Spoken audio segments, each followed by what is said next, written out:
नमस्कार। आकाशवाणी जयपुर अजमेर से प्रस्तुत हैं प्रादेशिक समाचार।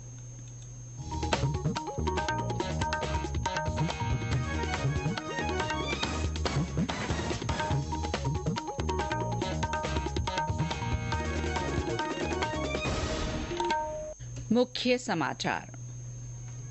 विश्व प्रेस स्वतंत्रता दिवस के मौके पर राज्यपाल कलराज मिश्र और मुख्यमंत्री भजनलाल शर्मा ने मीडिया कर्मियों को शुभकामनाएं दी।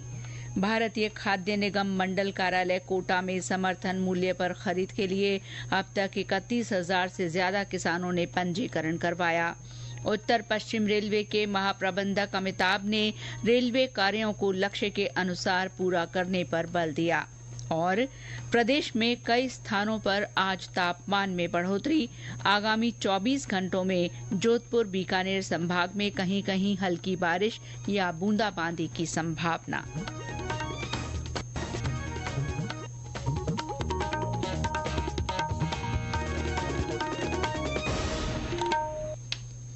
समाचारों के साथ मैं शीला चावला और अब समाचार विस्तार से। आज विश्व प्रेस स्वतंत्रता दिवस है। इस अवसर पर राज्यपाल कलराज मिश्र और मुख्यमंत्री भजनलाल शर्मा ने मीडिया कर्मियों को शुभकामनाएं दी हैं। राज्यपाल ने अपने संदेश में कहा कि मीडिया लोकतंत्र का चौथा स्तंभ है। मीडिया आमजन को संवैधानिक अधिकारों के प्रति जागरूक करने के साथ ही कर्तव्यों के लिए सजग भी करता है। उन्होंने कहा कि प्रेस की स्वतंत्रता ही संवैधानिक अधिकार और मानवाधिकारों को सुनिश्चित करने का बड़ा आधार है। वहीं मुख्यमंत्री ने कहा कि जनता तक अपने विचारों को पहुंचाने का सबसे अच्छा माध्यम समाचार पत्र हैं। विधानसभा अध्यक्ष वासुदेव देवनानी ने भी प्रिंट, इलेक्ट्रॉनिक और डिजिटल मीडिया से जुड़े सभी पत्रकारों को शुभकामनाएं दी हैं। विश्व प्रेस स्वतंत्रता दिवस के मौके पर आज प्रदेश में विभिन्न स्थानों पर कार्यक्रम हुए। भरतपुर में लोहागढ़ प्रेस क्लब की ओर से संगोष्ठी आयोजित की गई। इस दौरान पत्रकारों की सुरक्षा सहित विभिन्न मुद्दों पर चर्चा की गई। भारतीय खाद्य निगम के मंडल कार्यालय कोटा की ओर से समर्थन मूल्य पर गेहूं की खरीद की जा रही है। समर्थन मूल्य पर गेहूं खरीद का काम 30 जून तक जारी रहेगा। जिन किसानों ने अभी तक पंजीकरण नहीं करवाया है, वे आवश्यक दस्तावेजों के साथ खरीद केंद्रों पर अपना पंजीकरण करवा सकते हैं। कोटा मंडल में अब तक 31,000 से ज्यादा किसानों ने पंजीकरण करवाया है। इस साल गेहूं का समर्थन मूल्य बोनस सहित प्रति क्विंटल 2,400 रुपए निर्धारित किया गया है। मंडल कार्यालय कोटा के अधीन राजस्व जिला कोटा, बारां, बूंदी, झालावाड़ और सवाईमाधोपुर में भारतीय खाद्य निगम को 35 केंद्र तथा राज्य और अन्य केंद्रीय एजेंसियों को 124 केंद्र आवंटित किए गए हैं। इन केंद्रों पर समर्थन मूल्य पर गेहूं की खरीद का काम किया जा रहा है। उधर नागौर में जिला कलेक्टर अरुण कुमार पुरोहित ने खरीद केंद्र का निरीक्षण किया। उन्होंने केंद्र पर चल रही समर्थन मूल्य पर चना और सरसों की खरीद प्रक्रिया की समीक्षा की। जिला कलेक्टर ने केंद्र पर आए किसानों से बात भी की। भारतीय पुलिस सेवा के वरिष्ठ अधिकारी डॉक्टर रवि प्रकाश मेहरड़ा ने आज भ्रष्टाचार निरोधक ब्यूरो के पुलिस महानिदेशक का पदभार संभाल लिया। एसीबी कार्यालय पहुंचने पर उनका अन्य अधिकारियों और कर्मचारियों ने स्वागत किया। कार्यभार ग्रहण करने के बाद मीडिया से बातचीत में श्री मेहरड़ा ने कहा कि वे टीम वर्क की भावना से ब्यूरो के काम में और गति लाने का प्रयास करेंगे। सिक्किम के मुख्यमंत्री प्रेम सिंह तमांग 2 दिन के दौरे पर सिरोही जिले के आबू रोड और माउंट आबू आए हैं। उन्होंने ब्रह्म कुमारी संस्थान की मुख्य प्रशासिका राजयोगिनी दादी रतन मोहिनी से मुलाकात की। श्री तमांग ने थर्मल सोलर पावर प्लांट का निरीक्षण किया। सिक्किम के मुख्यमंत्री ने प्लांट की प्रशंसा करते हुए कहा कि देश भर में इस तकनीक को बढ़ावा दिया जाना चाहिए। श्री तमांग ने आज माउंट आबू में ब्रह्म कुमारी संस्था के विभिन्न स्थलों का अवलोकन किया। राज्यपाल कलराज मिश्र कल जोधपुर के दौरे पर रहेंगे। श्री मिश्र वहां footwear design and development institute के 30वें दीक्षांत समारोह में शिरकत करेंगे। नेशनल ओपन कराटे चैंपियनशिप की स्वर्ण पदक विजेता जूही प्रजापति ने आज राजभवन में राज्यपाल कलराज मिश्र से मुलाकात की। जूही ने BSF open national karate championship में 10 और 11 वर्ष के आयु वर्ग में राजस्थान का प्रतिनिधित्व करते हुए दोहरा स्वर्ण पदक हासिल किया। इस चैंपियनशिप में 22 राज्यों के 1,500 से ज्यादा खिलाड़ियों ने हिस्सा लिया था। राज्यपाल ने जूही प्रजापति की इस उपलब्धि पर बधाई देते हुए उनकी सराहना की। उन्होंने दूसरों से भी इससे प्रेरणा लेने का आह्वान किया। उन्होंने कहा कि लड़कियों को यदि अवसर मिलते हैं तो वे आकाश छू सकती हैं। ये समाचार आकाशवाणी जयपुर अजमेर से प्रसारित किए जा रहे हैं। उत्तर पश्चिम रेलवे के महाप्रबंधक अमिताभ ने आपसी सामंजस्य और समन्वय के साथ रेलवे कार्यों को लक्ष्य के अनुसार पूरा करने पर बल दिया है। वे आज जयपुर में उत्तर पश्चिम रेलवे में चल रहे कार्यों की प्रगति और समीक्षा बैठक में बोल रहे थे। बैठक में उत्तर पश्चिम रेलवे के चारों मंडलों के मंडल रेल प्रबंधक और सभी विभागों के अध्यक्ष मौजूद रहे। उन्होंने विभागों और मंडलों के बीच तालमेल को सुदृढ़ कर निर्माण परियोजनाओं और यात्री सुविधाओं के कार्यों को प्राथमिकता के साथ पूरा करने को कहा। सभी मंडलों के मंडल रेल प्रबंधकों ने प्रेजेंटेशन के माध्यम से मंडल की प्रगति के बारे में जानकारी दी। और अब मौसम। प्रदेश में कई स्थानों पर आज तापमान में बढ़ोतरी दर्ज की गई है। हालांकि अभी भी ज्यादातर स्थानों पर रात का तापमान सामान्य से नीचे दर्ज किया जा रहा है। मौसम विभाग द्वारा आज जारी की गई रिपोर्ट के अनुसार आज जैसलमेर सबसे गर्म स्थान रहा, जहां 42.1 डिग्री सेल्सियस तापमान दर्ज किया गया।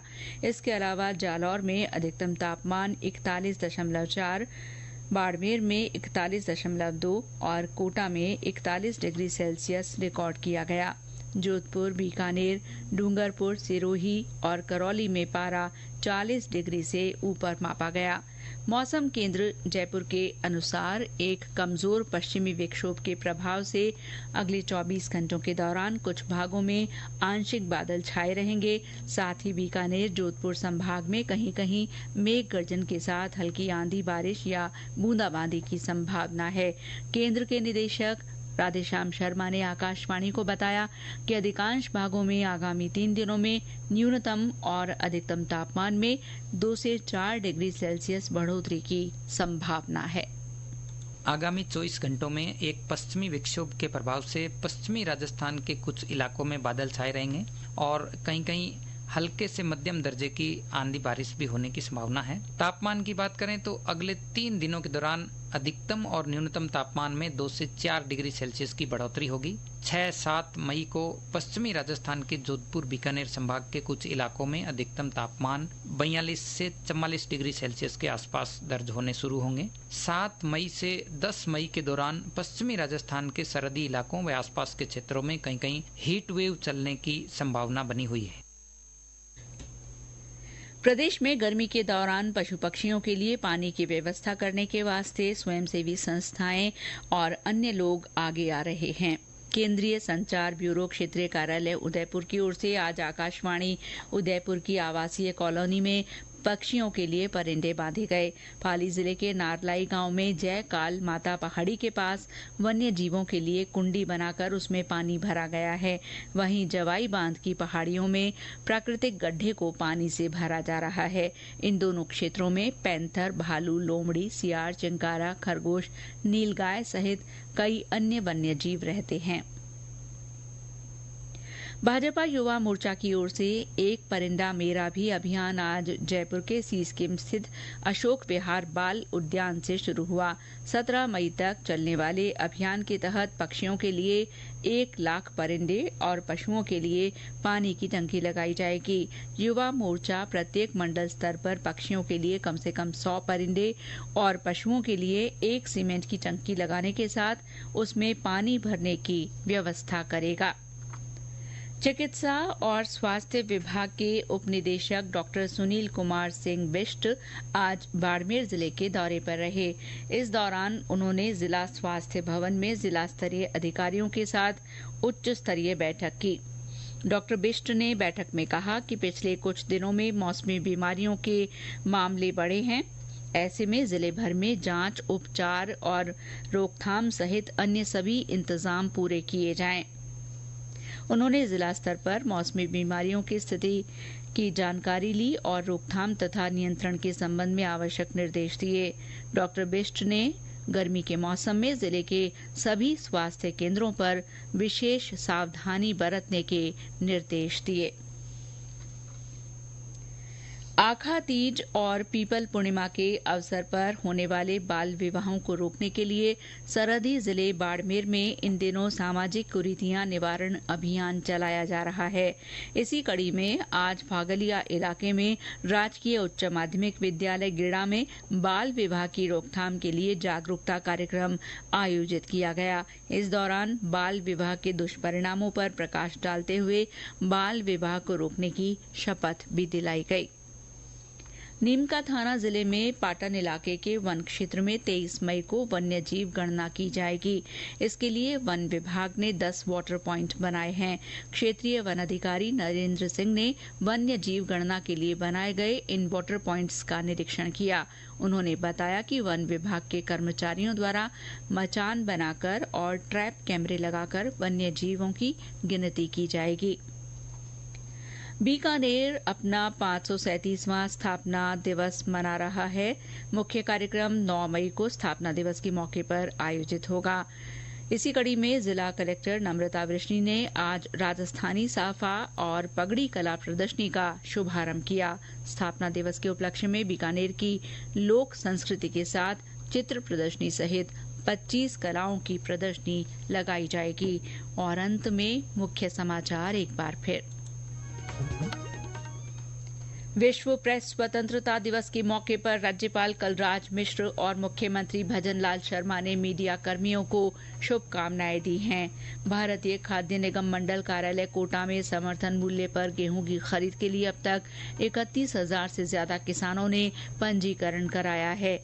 उत्तर पश्चिम रेलवे के महाप्रबंधक अमिताभ ने रेलवे कार्यों को लक्ष्य के अनुसार पूरा करने पर बल दिया है। और प्रदेश में कई स्थानों पर आज तापमान में बढ़ोतरी हुई। आगामी 24 घंटों में जोधपुर बीकानेर संभाग में कहीं कहीं हल्की बारिश या बूंदाबांदी के आसार हैं। इसके साथ ही प्रादेशिक समाचार बुलेटिन समाप्त हुआ। नमस्कार।